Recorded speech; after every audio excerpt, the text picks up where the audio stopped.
Rose, what do you think is the most important thing for general society to understand about the whole quitting business for people in the LGBT plus community? I think it's really important to recognise that it is harder. There are things in place in society that make it statistically harder to meet quitting smoking, such as stress, discrimination, prejudice, and all of those barriers to care that are enforced in the wider society.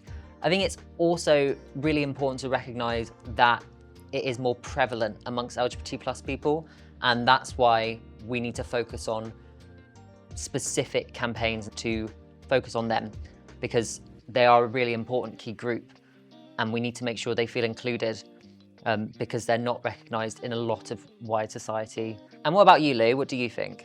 From a wider society point of view, I think it's important that the general population understand that minority groups like the LGBT plus community have been specifically targeted by the tobacco industry in the past because they're a vulnerable group, if you like. Yeah. That vulnerability makes it even more difficult for people to stop smoking. They will have been targeted when they were very young as well, teenagers, very young adults. So it wasn't so much of a choice, but they were kind of seduced into it.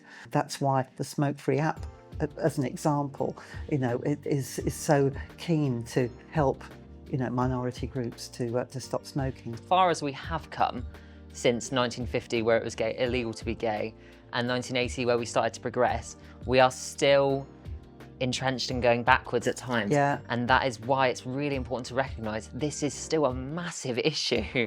People need to recognise that's why we need to encourage these specific minorities to engage. Yes.